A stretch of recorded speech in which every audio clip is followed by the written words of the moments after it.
नमस्कार दोस्तों, आज का टॉपिक है हड़प्पा सभ्यता से।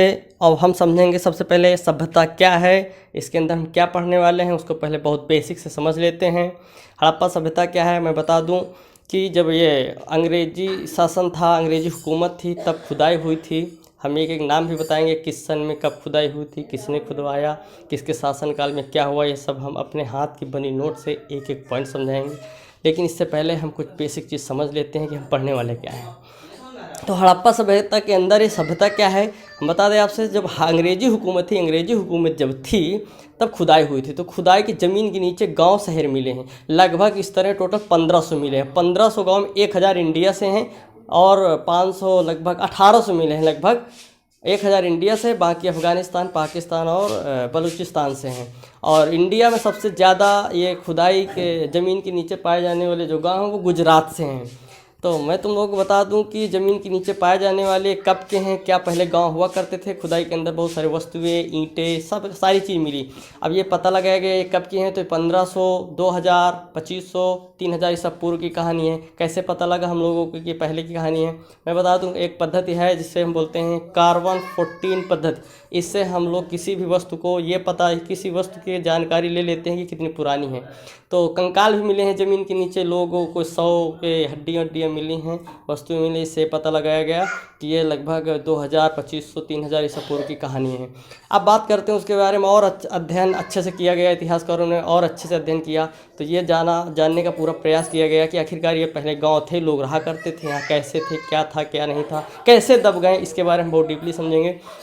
और ये भी समझेंगे कि पहले के जो लोग रहा करते थे, क्या वो लोग मोबाइल चलाते थे, टीवी थी, सड़कें कैसी थी, ईंटें कैसे थे, घर कैसे थे, लैट्रिन बाथरूम थी कि नहीं थी, इसके बारे में बहुत अच्छे से जानकारी लेंगे।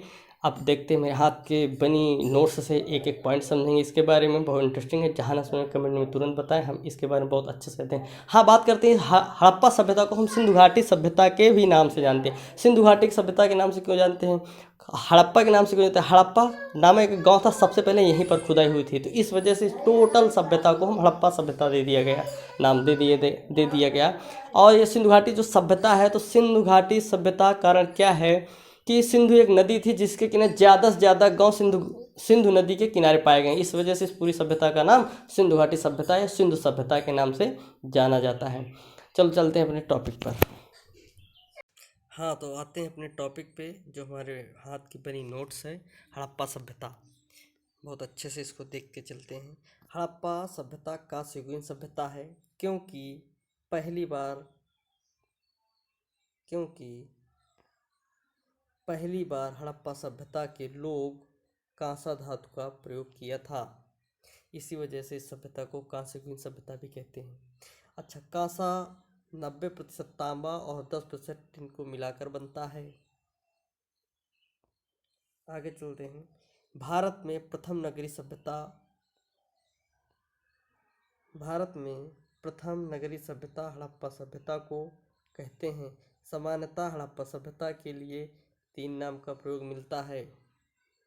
पहला है सिंधु सभ्यता, सिंधु घाटी सभ्यता, सिंधु सभ्यता, सिंधु घाटी की सभ्यता, हड़प्पा सभ्यता। हड़प्पा सभ्यता कितनी पुरानी है, इस संबंध में सबसे पहले रिसर्च करने वाला पहला इतिहासकार जॉन मार्शल था। कैसे पता लगा, C14 डेटिंग पद्धति से। यह पद्धति से पुरानी वस्तुओं को पता लगाया जाता है कितनी पुरानी है। हड़प्पा सभ्यता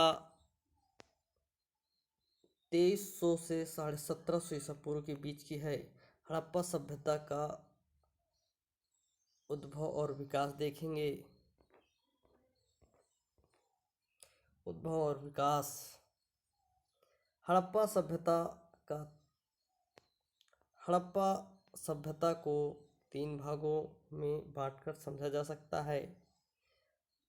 पूर्व हड़प्पा, विकसित हड़प्पा, पतन का काल।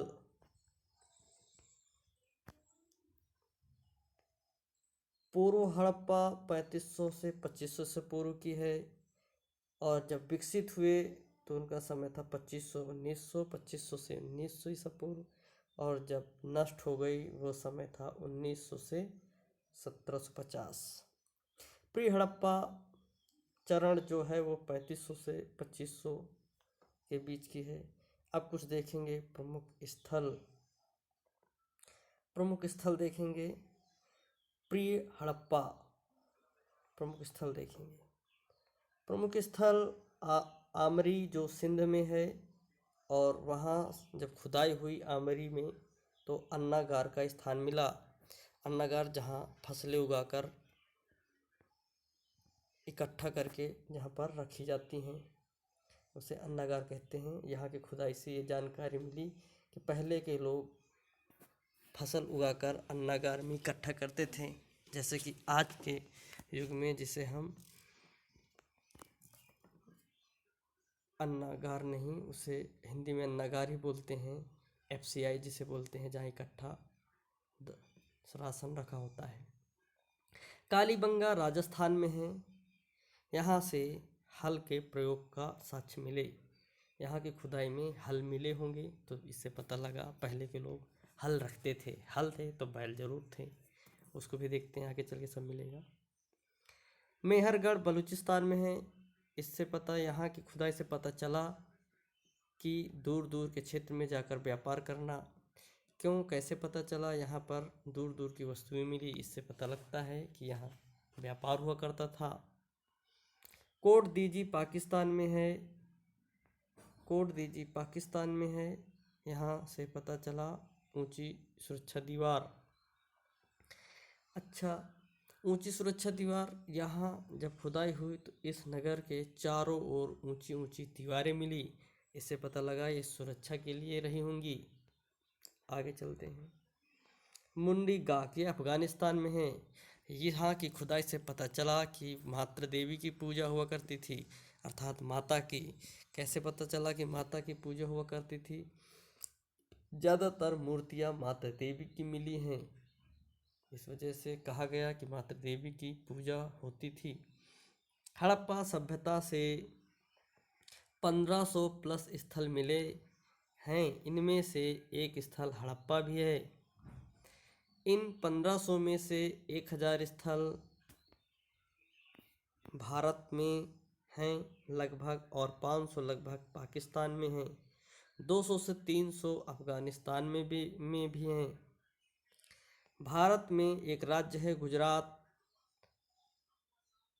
जिसमें सबसे ज़्यादा स्थल पाए गए हैं। बात करते हैं विकसित हड़प्पा की।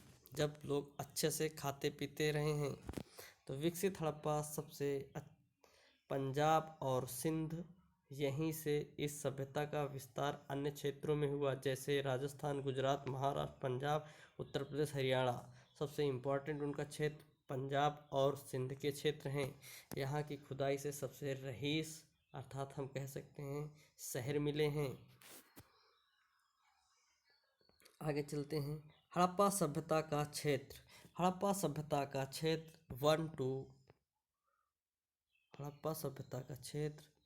1299600 किलोमीटर है।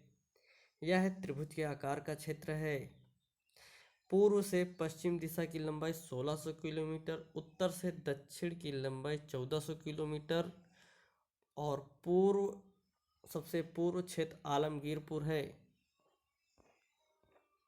सबसे पश्चिमी सुत गंडोर है, और उत्तर में मांदा जो जम्मू में है, और दक्षिण में दैमाबाद महाराष्ट्र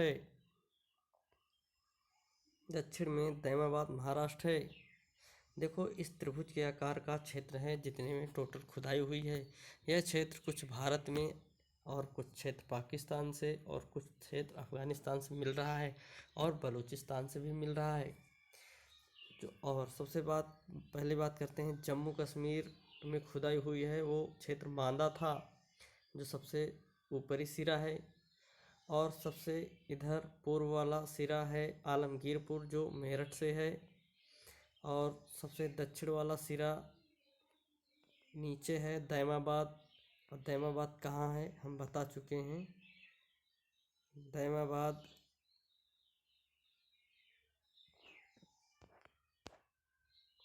दैमाबाद महाराष्ट्र में है और सितगंडेर बलूचिस्तान में है। ये सबसे पश्चिमी सिरा है। बात करते हैं प्रमुख स्थल और नदी की। प्रमुख स्थल और नदी मोहनजोदड़ो, चन्होदड़ो, कोटदीजी, ये 3 शहर हैं जो सिंधु नदी के किनारे पाए गए हैं। बात करते हैं हड़प्पा की। ये रावी नदी के किनारे पाए गए हैं, पंजाब में है।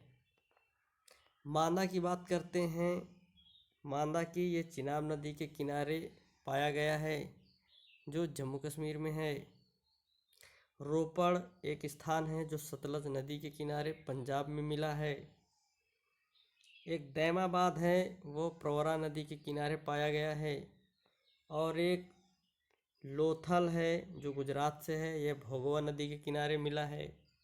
और आलमगीरपुर है जो मेरठ में है, यह हिंडन नदी के किनारे मिला है। एक शहर है रंगपुर, रोजदी, देसलपुर, ये 3 जो शहर हैं वो मादर नदी के किनारे मिले हैं। मादर नदी। और सुतगंडोर है वो दास्क नदी के किनारे मिला हुआ है। अब यह वीडियो बहुत इंटरेस्टिंग होने वाला है। अब यहाँ पॉइंट टू पॉइंट समझेंगे जो पेपर में बहुत इम्पोर्टेंट क्वेश्चन आते हैं। बात करते हैं पहला क्वेश्चन। पहले क्वेश्चन की बात करते हैं। पहला व्यक्ति हड़प्पा गांव का दौरा करने वाला चास मेमन थे जो 1826 में आए थे। इसके बाद 1834 में कनिंघम आए थे। इसके बाद 1856 में कराची से लाहौर के लिए रेलवे लाइन बिछने पर हड़प्पा गांव से कुछ ईंट लाई गई थी। ईंट क्यों लाई गई? वहाँ से ईंटें लाई जा रही थी तो ईंट निकलती ही चली गई और निकलते चली गई। जब पता लगा कि यहाँ तो बहुत ईंटें हैं तो खुदाई होने लगी। तब सबसे पहले यही खुदाई हुई थी हड़प्पा गांव में। सबसे पहले यही हुई थी हड़प्पा गांव में। जब यह शहर मिला तो बड़ा अचंभव लगा सबको। इसके बाद से हर जगह खुदाई होने लगी और इस तरह सभ्यता निकलने लगी। इसके बाद 1872 में पुनः कनिंघम आए। सन 1921 में भारतीय पुरातत्व विभाग के अध्यक्ष भी रहे। कौन? John Marshall. सन 1921 में भारतीय पुरातत्व विभाग के अध्यक्ष जॉन मार्शल थे, परंतु हड़प्पा सभ्यता के समय प्रमुख अध्यक्ष कनिंघम थे। 1921 में हड़प्पा की खुदाई, बहुत इंपॉर्टेंट क्वेश्चन है। 1921 में हड़प्पा की खुदाई दयाराम साहनी ने करवाई थी जॉन मार्शल के निर्देशन में।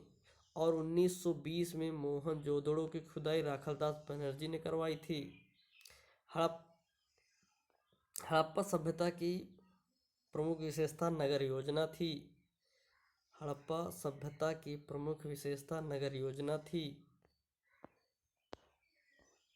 नगर योजना जल पद्धति पर आधारित थी। यहाँ की सड़कें एक दूसरे को समकोण पर काटती थी। समकोण पर मतलब कि ऐसे रोडें थी, लेकिन आजकल की रोडें तो ऐसे थोड़ा घुमावदार होती हैं, ऐसे चलती हैं, ऐसे पहले सीधे सीधे ऐसे चलती थी। नगर दो भागों में बटा हुआ करता था। चलो देखते हैं कैसे। नगर 2 भागों में बटा हुआ करता था। कैसे देख लेते हैं। एक गांव कुछ इस प्रकार और यहाँ से कुछ इस प्रकार था। यह गांव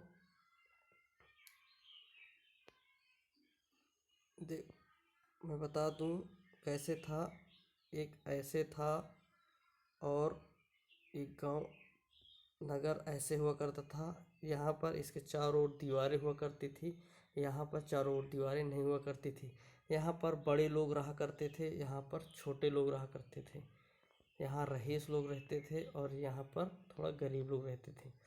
इनके चारों तरफ ऊंची दीवार थी ताकि कोई बाहरी आक्रमण न हो। इनके लिए कोई सुरक्षा नहीं थी। आगे चलते हैं।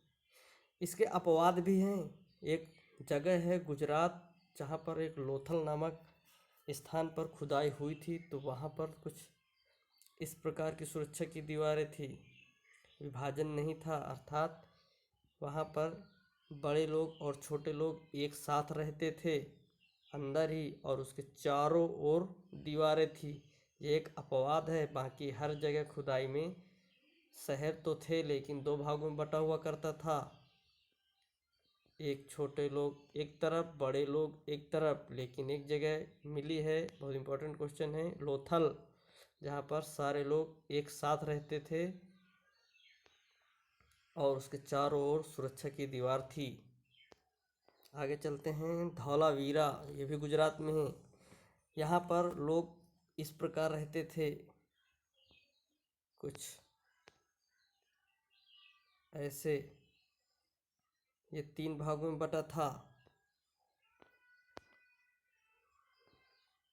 एक जगह है कालीबंगा, यहाँ पर भी, यहाँ थोड़ा यहाँ कुछ अलग ही दिख रहा है। 2 प्रकार के लोग यहाँ भी थे, ऐसे यहाँ संपन्न लोग और यहाँ आम लोग। लेकिन यहाँ पर एक खासियत थी कि जो संपन्न लोग थे, बड़े लोग, उनके भी चारों तरफ दीवार थी सुरक्षा वाली, और छोटे लोग जो आम लोग थे उनके भी चारों तरफ दीवार थी, सुरक्षा दीवार। दोनों भाग सुरक्षा दीवार से घिरा हुआ था। हड़प्पा सभ्यता के भवन सामान्यतः पक्की ईंटों के बने होते थे, परंतु कुछ अपवाद हैं। जैसे कालीबंगा में खुदाई हुई थी तो उनके भवन कच्चे ईंट के मिले हैं। एक है जैसे सुरकोतड़ा जो गुजरात में है, यहाँ के घर पत्थरों के भवन थे, पत्थरों से बने हुए थे। हड़प्पा सभ्यता की सड़कें सामान्यतः कच्ची सड़कें हुआ करती थी, परंतु कुछ जगहों पर पक्की ईंटों की सड़कें भी मिली हैं। जैसे वो शहर है मोहनजोदड़ो, पक्की ईंटों की सड़कें मिलती थी। एक शहर जो जमीन के नीचे निकला है, मोहनजोदड़ो, वहाँ पर सड़कें पक्की थी, और नहीं तो ज़्यादातर कच्ची ही मिलती रही हैं। बहुत इंपॉर्टेंट क्वेश्चन है, ये समझेंगे कि हड़प्पा सभ्यता में ऐसा कौन सा शहर है जहाँ पर सड़कें पक्की मिली हैं, तो आप बताएंगे मोहनजोदड़ो। और बता दें, सारे नगरों में जो ज़मीन के नीचे जितने नगर निकले उनमें सबसे बड़ा शहर मोहनजोदड़ो है। आगे चलते हैं, अब बात आती है मोहर की। मोहर समझते हो, जो मोहर लगाई जाती थी। मोहर जैसे पत्थरों की मोहर लगा के, किसी में मोहर जैसे पेड़ा बनाते हो, मोहर लगती नहीं है फूलदार या किसी भी प्रकार के, उस प्रकार की मोहर थी। कुछ सामान बनाने के लिए यहाँ मिली है। मोहर की बात करते हैं। मोहर विभिन्न प्रकार की थी, विभिन्न पत्थरों की बनी होती थी। कुछ वर्गाकार थी और ज़्यादा वर्गाकार थी, और कुछ आयताकार थी। वर्गाकार थी और कुछ आयताकार थी। इधर देखें तो सबसे ज़्यादा सेलखड़ी पत्थरों के बने होते थे। आगे बात करते हैं वर्गाकार मोहर की। वर्गाकार जो मोहर थी, वर्गाकार समझते हो ऐसे कुछ मोहर, और आयताकार इस तरह होता है, मैथ आती होगी। आगे चलते हैं, वर्गाकार मोहर, इनमें वर्गाकार मोहर में पशु के चित्र बने होते थे, और कुछ लिखावट के साक्ष्य भी मिले हैं मोहर में। जैसे मोहर लगती नहीं है, लिखा होता है जैसे कहीं। आज तक पढ़ा नहीं गया, ऐसी मोहर थी कि आज तक पढ़ा नहीं गया, वहाँ की भाषा नहीं समझ में आई ना। सबसे ज़्यादा एक सींग वाले पशु के चित्र मिले हैं, एक सींग का पशु मोहर में बहुत मिले हैं। आयताकार मोहर की बात करें तो इसमें केवल लिखावट थी, चित्र नहीं मिले हैं। जो आयताकार थी, लिखावट थी। बात करते हैं सामान्य आकृति वाले मोहर। सबसे ज़्यादा योगी वाली मोहर मिली हैं, जो मोहनजोदड़ो से मिली हैं। सबसे ज़्यादा एक शहर है मोहनजोदड़ो, वहाँ से मोहरें बहुत मिली हैं, क्योंकि वो बड़ा शहर भी था। इनमें भी पशुओं के चित्र थे, यहाँ भी पशुओं के चित्र हुआ तक करते थे मोहरों में। और वो पशु कौन कौन से थे? हाथी, बाघ, गैंडा, भैंसा, इनके चित्र मोहर में मिलते थे। अभी तक लगभग 2500 मोहरें प्राप्त हुई हैं खुदाई के अंदर। बात करते हैं सर्वाधिक मोहरें मोहनजोदड़ो से प्राप्त हुई हैं। बहुत इंपॉर्टेंट क्वेश्चन है, सबसे ज़्यादा मोहर कहाँ से प्राप्त हुई है? मोहनजोदड़ो से। आगे चलते हैं मूर्ति निर्माण, यहाँ की बात करते हैं। मूर्ति निर्माण 3 भाग में बटी हुई हैं, एक पत्थर की कुछ मूर्ति हैं और धातु की और मिट्टी की। तो बात करते हैं जो पत्थर की मूर्ति हैं, तो पत्थर की मूर्ति हैं वो ना के बराबर मिली हैं, जो भी मिली हैं वो हड़प्पा से मिली हैं। बहुत अच्छे से समझ लो, पत्थर की मूर्ति ना के बराबर मिली हैं, जो भी मिली हैं वो हड़प्पा से मिली हैं खुदाई में। और जो धातु की मिली हैं वो सांचे में ढाल करके बनाई जाती थी। यहाँ पर धातु की मिली हैं और भ्रष्ट मोम पद्धति से बनाई जाती थी और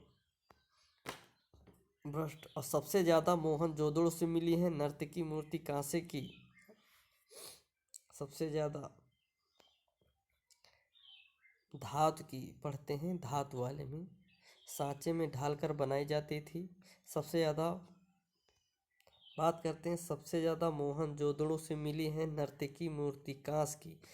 पहले तो ये तो पता ही है कि वहाँ धातु केवल कांस ही चलता था, कांसा, लोहा मिला ही नहीं है। और कांसे की मूर्ति थी और कभी कभी और नाचती हुई मूर्ति, एक लड़की की नाचती हुई मूर्ति मिली है सबसे ज़्यादा मोहनजोदड़ो से। और अब मिट्टी की मूर्ति बात करते हैं, तो घर घर में हाथ से बनाई जाती थी, लोक कला का उदाहरण है। आगे बात करते हैं मानव में सबसे अधिक स्त्रियों की मिली है मूर्ति, वो भी मातृ देवी की, अर्थात माताओं की मूर्ति सबसे ज़्यादा मिली है। इससे पता चलता है कि यहाँ पर मातृ देवी की पूजा होती थी। और 80% पशुओं की मूर्ति मिली है, वो भी सबसे अधिक वृषभ की, पशुओं की भी मूर्ति मिली है।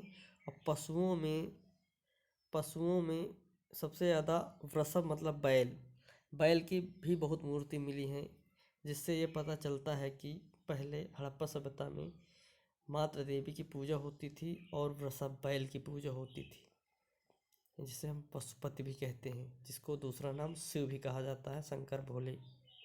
आगे चलते हैं, कला के क्षेत्र में आते हैं। चित्रकला के साक्ष्य, वहाँ के लोग कलाकार भी थे भाई, देख लो।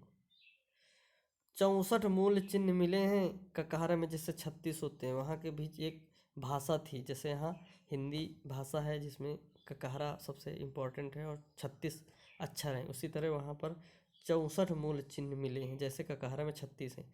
चित्रकला के रूप में लिपि थी, वो एक पढ़ाई थी उस जमाने की। और वहाँ के जो बर्तन हुआ करते थे, मैं बता दूँ, ये देखो मिट्टी के बर्तन, और मिट्टी के बर्तन में इस प्रकार के चित्र मिले हैं, जैसे ये वर्गाकार, त्रिभुजाकार, एक गोला, पशु, वृक्ष, इस प्रकार के चित्र मिला करते थे। और ये किस कलर के थे? लाल गुलाबी कलर से रंगे हुए थे ये बर्तन।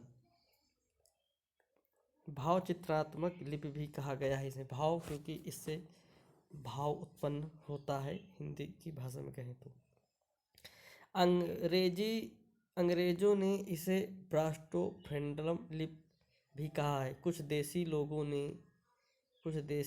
ने इसे गौमूत्र लिप कहा है, कुछ लोगों ने हलावर्त लिप कहा है। अलग अलग लोग इसका अलग अलग लिप के नाम से नाम दे दिया है। सबसे बड़ा लेख धौलावीरा गुजरात में है। मैंने बताया था एक जगह है धौलावीरा जो गुजरात में मिला है खुदाई में, तो सबसे वहाँ पर एक लेख सबसे बड़ा मिला है, सबसे ज़्यादा वहाँ लिखी हुई चीज़ें मिली हैं। और लिखा किसमें? तब देखो कागज़ तो थे नहीं, ये ना सोचना कागज़ में मिलता था लिखा, ये सब पत्थरों में गोद के लिखाई मिली है, पत्थरों में लिखा हुआ करता था। तो सबसे ज़्यादा लिखा वहाँ की लिखी हुई भाषा आज तक कोई पढ़ नहीं पाया है, लेकिन ये तो पता लगता है कि यह सब कुछ लिखा है। तो सबसे ज़्यादा लिखा हुआ कहाँ? धौलावीरा एक स्थान है जो गुजरात में, वहाँ पर मिला है। आगे चलते हैं। अच्छा, अब ये इसके आगे का अगले वीडियो में बताएंगे। अगर दोस्तों ये मेरा वीडियो आपको पसंद आया हो तो सब्सक्राइब ज़रूर करना, ताकि इसके आगे का वीडियो, इसके आगे कहानी आपको मिलती रहे।